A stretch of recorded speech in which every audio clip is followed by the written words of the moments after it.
오늘 우리가 다룰 핵심 자료는 도시항공교통, 즉 UAM의 선두주자인 조비 에비에이션의 2026년 1분기 주주 서한과 주요 재무지표, 그리고 관련 보도자료들입니다. 우리가 흔히 에어택시라고 부르는 전기 수직 이착륙기, 그러니까 eVTOL 산업은 그동안 되게 화려한 3D 렌더링 이미지나 텅 빈 사막에서 찍은 테스트 영상으로 연명해 왔잖아요. 맞아요. 막 약간 공상과학 영화의 한 장면처럼요. 그렇죠. 하지만 이번 조비의 1분기 자료는 그 단계가 완전히 끝났음을 선언하고 있습니다. 현실 세계의 복잡한 항공 시스템이랑 자본시장 그리고 규제의 벽을 실제로 어떻게 뚫고 나가는지 보여주는 아주 구체적인 로드맵이거든요. 좋아요. 이 내용을 하나씩 풀어볼까요? 이번 심층 분석의 미션은 공상과학에나 나오던 기술이 어떻게 규제와 자본의 산을 넘어 당장 올해 우리가 탈 수 있는 상용 서비스로 진화했는지 그 궤적을 쫓아가는 겁니다. 선을 사로잡는 건 역시 시각적인 증거인데요. 그 샌프란시스코 금문교 위를 날아가는 에어택시 사진은 와, 정말 합성 같더라고요. 시각적인 충격도 크지만요. 여기서 진짜 매력적인 부분은 그 비행이 이루어진 공간의 성격에 있습니다. 조비는 샌프란시스코 베이 지역에서 비행하면서 오클랜드 국제공항을 거쳤거든요. 아, 공항을 직접 거쳐갔다고요? 네, 이곳은 이른바 B급 공역으로 분류되는 곳입니다. B급 공역이요? 자동차로 치면 출퇴근 시간에 그 꽉 막힌 타임스퀘어 한복판에서 운전면허 도로주행 시험을 치르는 것과 비슷하다고 볼 수 있겠네요. 와, 그 비유가 진짜 정확합니다. 거기가 대형 상업용 여객기들이 쉴 새 없이 뜨고 내리는 가장 통제가 심한 곳이잖아요. 맞아요. B급 공역이라는 게 눈에 보이지 않는 거대한 거꾸로 된 웨딩 케이크 모양의 통제 구역이거든요. 이곳에 들어가려면 단순히 기체가 잘 나는 것만으로는 턱도 없습니다. 그럼 또 뭐가 필요한가요? 관제탑과 끊임없는 양방향 무선 통신을 해야 하고요. 레이더에 명확히 잡혀야 하고 시속 수백 킬로미터로 접근하는 사우스웨스트 항공의 보잉 여객기들 사이에서 정확히 지시된 고도와 항로를 유지해야 하죠. 와, 진짜 아찔하네요. 그렇죠. 그래서 조비가 여기서 비행했다는 건 이들의 에어택시가 기존의 복잡한 항공 교통 시스템에 완벽히 통합될 수 있는 운영 성숙도를 증명했다는 뜻입니다. 운영 성숙도요? 네, 장난감 드론이 아니라 실제 상용 항공기로서의 자격을 보여준 겁니다. 운영 성숙도라는 단어가 핵심이군요.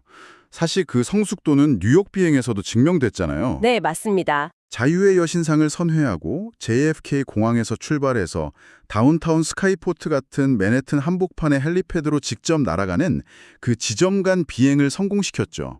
그게 뉴욕 역사상 최초였죠. 네.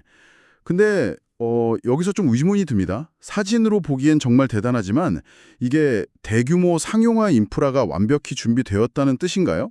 아니면 솔직히 단순히 투자자들을 좀 안심시키고 뉴스를 장식하기 위해서 고도로 짜여진 화려한 데모쇼에 불과한 건가요? 그렇게 보실 수도 있는데요. 뉴욕 비행이 단순한 쇼가 아닌 결정적인 이유가 있습니다. 바로 그들이 블레이드의 네트워크 인프라를 활용했다는 점이죠. 아, 블레이드요? 네. 새로운 수직 이착륙장, 즉 버티포트를 맨해튼 한복판에 새로 짓겠다고 수년 동안 엄격한 조닝 법규와 싸우거나 수십억 달러를 태우는 대신에 2025년에 이미 9만 명의 승객을 실어 나른 기존 헬리포트 네트워크에 조비의 기체를 그냥 그대로 플러그인한 겁니다. 아하, 맨해튼 한복판에 새로운 정류장을 짓는 건 환경평가나 주민들의 소음 민원 때문에 사실상 불가능에 가깝잖아요. 네, 거의 불가능하죠. 그런데 조비의 기체는 전기 모터로 구동되니까 그 헬리콥터 특유의 시끄러운 파열음이 없잖아요. 그렇죠. 훨씬 조용하죠. 그러니까 기존 인프라를 그대로 쓰면서도 소음 민원은 피할 수 있는 완전 일종의 틈새를 파고든 영리한 전략이군요. 정확합니다. 하지만 인프라랑 기체가 준비되었다고 다 끝나는 게 아닙니다. 여기서부터 정말 흥미로워지는데요? 네, 규제 이야기죠. 맞아요.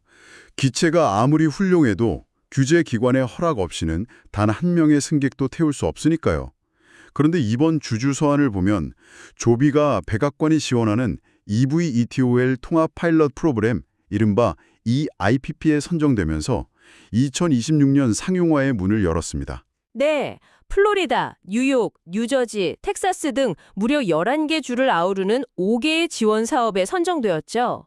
규모가 엄청나네요. 네, 이 EIPP가 정말 중요한 이유는요. 완전한 형식 인증을 받기 전인 올해부터 초기 상업 운영을 시작할 수 있게 해준다는 겁니다. 잠깐만요. 바로 그 부분입니다.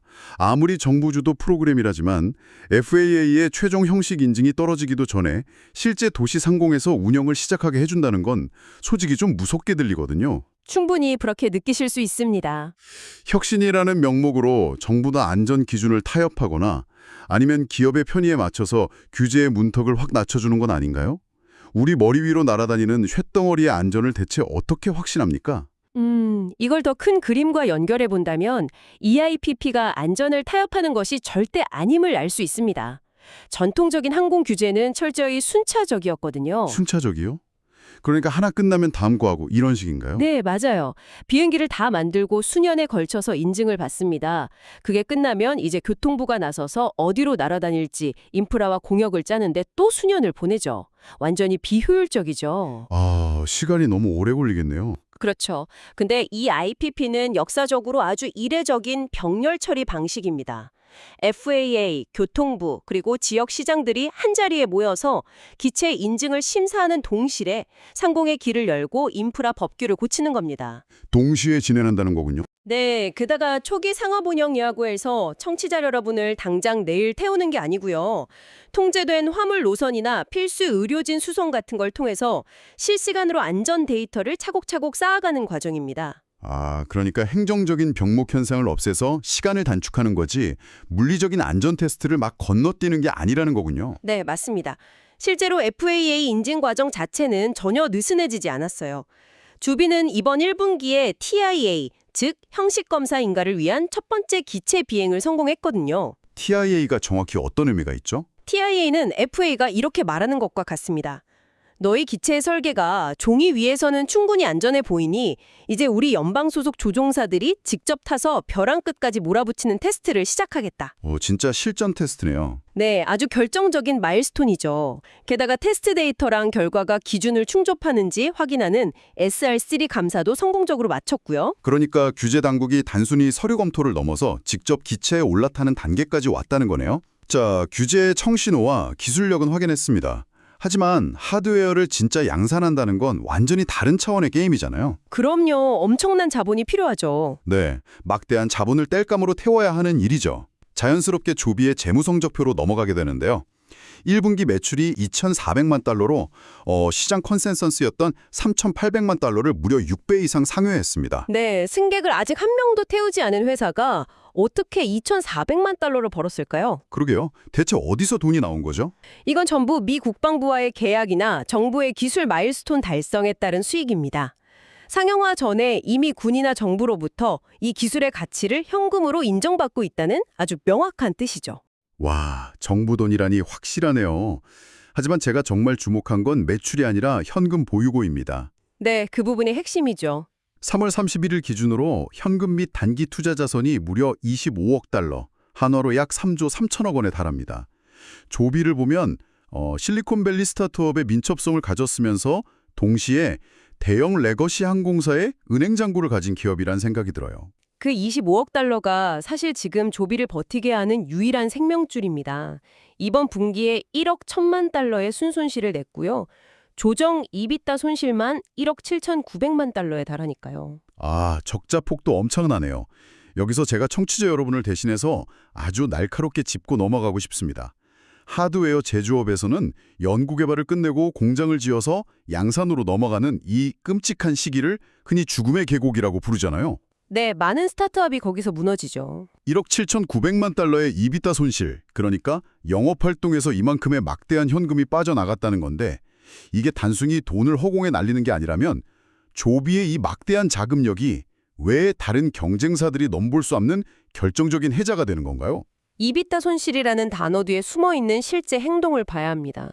이 막대한 돈은 캘리포니아 공장을 3교대 24시간 체제로 돌리면서 복합재 생산량을 작년 대비 2.5배 늘리는 데 쓰이고 있거든요. 아, 24시간 공장을 돌리고 있군요. 네, 그리고 6,200만 달러를 들여서 매입한 오하이오 공장에서 양산형 프로펠러 블레이드를 팍팍 찍어내는 데 들어가고 있죠. 설비 투자가 장난이 아니네요. 자본집약적인 항공산업에서 프로토타입 하나를 예쁘게 만드는 것과 매일 똑같은 품질의 비행기를 수백 대 찍어내는 공정을 만드는 건 정말 하늘과 땅 차이입니다. 완전히 다른 영역이죠. 네, 다른 경쟁사들이 이 죽음의 계곡에서 돈이 말라 파산하거나 헐값의 회사를 넘길 때 조비는 이 25억 달러라는 엄청난 현금 체력을 바탕으로 공장 컨베이어 벨트를 계속 돌리고 있습니다. 돈이 곧 양산 속도를 사고 그 속도가 곧 시장 독점력을 만드는 구조죠. 막대한 현금이 그냥 회사를 연명시키는 수단이 아니라 남들은 감히 흉내낼 수 없는 시간과 스케일을 돈으로 사는 강력한 무기라는 거군요. 맞습니다. 그런데 되게 흥미로운 건 조비가 이 귀한 실탄을 단순한 배터리 택시 조립에만 쏟아붓고 있지 않다는 겁니다. 미래의 항공 생태계 전체를 지배하려는 야심이 막 보이거든요. 하드웨어 너머의 소프트웨어와 확장성에 아주 크게 베팅하고 있는 거죠. ASI와의 파트너십이 대표적인데요. 조비는 이들과 함께 4D 모델링과 AI 플랫폼을 구축하고 있습니다. 잠깐, 4D 모델링이요? 비행에서 4D라는 게 구체적으로 어떤 의미인가요? 단순히 3D 지도에 경로를 그리는 것과는 많이 다른 건가요? 완전히 다릅니다. 3D가 공간, 그러니까 X, Y, Z축을 의미한다면 4D는 거기에 시간이라는 아주 중요한 변수를 추가한 겁니다. 시간이요? 네, 에어택시 수백 대가 서울이나 뉴욕 같은 좁고 복잡한 도심 상공을 동시에 날아다닌다고 상상해 보세요. 일반적인 3D 지도로는 절대 충돌을 막을 수 없습니다. 아, 고도만 맞춘다고 되는 게 아니군요. 그렇죠. 4D AI 플랫폼은 특정 기체가 몇 분 몇 초에 어느 빌딩 모서리를 싹 지나갈지, 그리고 그 순간 다른 기체의 고도는 어디에 있을지 시간 단위로 아주 잘게 쪼개어 예측하고 항로를 최적화합니다. 와, 초 단위로 계산을 한다는 거네요. 네, 이것은 궁극적으로 조종없이 기체들끼리 알아서 충돌을 피하며 날아다니는 자율비행 생태계를 만들기 위한 핵심 뇌 구조를 짜는 겁니다. 아, 단순히 기계만 파는 게 아니라 기계들의 완벽한 시간표를 짜주는 AI 관제탑을 직접 만들고 있는 셈이군요. 정확합니다. 게다가 이게 미국 내에만 머물지도 않잖아요. 두바이 국제 버티포트 완공을 필두로 해서 LA의 센츄리시티, 산호세의 SAP 센터 등 아주 알짜배기 이착륙 인프라를 전 세계적으로 확보해 나가고 있습니다. 글로벌 확장 속도도 엄청나죠? 네. 하지만 제가 이번 자료에서 가장 충격을 받았고 또 개인적으로 가장 논쟁적이라고 생각하는 부분은 따로 있습니다.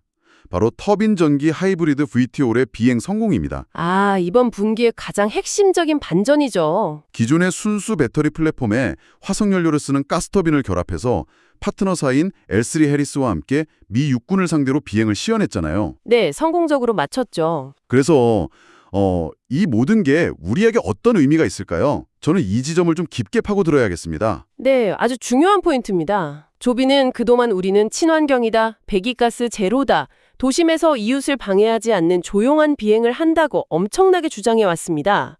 그런데 갑자기 화석연료를 태우는 가스 터빈을 결합했다? 배신감이 들 수도 있죠. 그러니까요. 어떻게 보면 본인들이 내세우던 친환경 혁신 기업이라는 브랜드 가치를 스스로 훼손하는 엄청난 모순 아닌가요? 아니면 배터리 기술의 한계를 뼈아프게 직시하고 국방부에 막대한 돈을 따내기 위해서 신념을 버린 되게 냉정한 현실 타협인가요? 아니면 하늘의 모빌리티 회사인가? 모빌리티 회사요? 네, 정답은 후자입니다. 이것은 모순이라기보다는 에너지 밀도라는 절대적인 물리학 법칙에 대한 철저한 순응이자 아주 영리한 시장 확장 전략으로 봐야 합니다. 에너지 밀도 차이가 그렇게 큰가요? 네, 항공유, 즉 화석연료는 현재 최고 수준의 배터리보다 에너지 밀도가 약 40배나 높습니다. 40배요? 와, 비교가 안 되네요. 그렇죠. 도심 내에서 30km, 40km 거리를 출퇴근하는 건 배터리만으로 충분하고 완전한 무소음, 무배출이 가능합니다. 하지만 미 군부대 요구사항처럼 수백 킬로미터 떨어진 험지로 중무장한 병력이나 화물을 나르려면 지금의 무거운 배터리로는 사실 이륙조차 버겁거든요. 물리학적 한계를 가스터빈으로 시원하게 뚫었다는 건데 그러면 그냥 힘 좋은 일반 헬리콥터를 쓰는 것과 대체 뭐가 다른가요? 구동 방식이 완전히 다릅니다. 이 하이브리드 시스템에서 가스터빈은 프로펠러를 직접 돌리는 데 쓰이지 않습니다. 아, 직접 돌리는 게 아니라고요? 네, 터빈은 비행 중에 엄청난 효율로 전기를 생산해내는 발전기 역할을 하고요.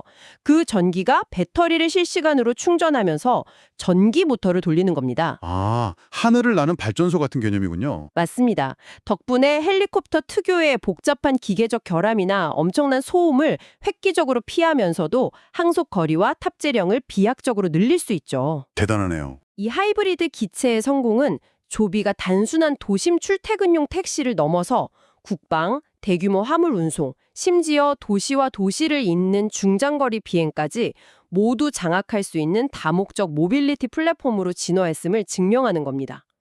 친환경 타이틀의 일부를 잠시 내려놓는 대신에 모빌리티 시장 전체를 집어삼키겠다는 아주 무서운 비즈니스적 판단인 거죠. 와, 순수함 대신에 압도적인 실용성과 시장 장악력을 택한 거군요. 오늘 우리가 다룬 조비 에비에이션의 자료들을 다시 한번 머릿속에 쫙 정리해봅니다. 이들은 이제 그 공상과학의 렌더링 이미지 속에 존재하지 않습니다. 네, 이미 현실에 있죠. 이미 오클랜드의 가장 혼잡한 상공을 뚫었고요. 기존의 헬리포트 네트워크에 조용히 스며들었으며 올해부터 정부의 전폭적인 병렬 인증 절차 아래 실제 상업 비행을 시작합니다. 엄청난 속도입니다. 이 모든 야심찬 행보는 경쟁사가 감히 넘볼 수 없는 25억 달러의 막대한 현금과 배터리 한계를 쿨하게 인정하고 하이브리드로 우회하는 유연한 기술력, 그리고 4D AI 모델링을 통해 하늘의 길을 예측하는 소프트웨어로 아주 단단하게 뒷받침되고 있습니다. 하드웨어의 생산성, 규제 기관과의 동기화, 그리고 자본의 스케일이라는 이 세 가지 톱니바퀴가 이토록 완벽하게 맞물려 돌아가는 경우는 사실 항공산업 역사에서도 찾아보기 힘듭니다. 청취자 여러분, 오늘 우리가 나눈 대화가 그저 실리콘밸리 어느 잘나가는 회사의 재무제표나 복잡한 항공공학 이야기로만 들리시나요?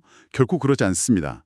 이것은 꽉 막힌 도로 위에서 빨간 브레이크 등만 바라보며 매일 아침 저녁으로 허비하던 여러분의 일상적인 시간이 조만간 전혀 다른 차원으로 전환될 것이라는 아주 생생한 예고편입니다. 네, 출근길의 풍경이 도로의 칙칙한 아스팔트에서 쾌적한 10분짜리 상공의 뷰로 완전히 바뀐다는 뜻이죠. 맞습니다. 우리가 이동이라는 행위에 늘 부여했던 고통과 제약이 근본적으로 해체되는 순간이 정말 코앞으로 다가오고 있습니다. 굳이 천문학적인 월세를 내면서 복잡하고 공기 안 좋은 뉴욕 맨해튼이나 샌프란시스코 혹은 서울의 강남 한복판에 살 필요가 있을까요?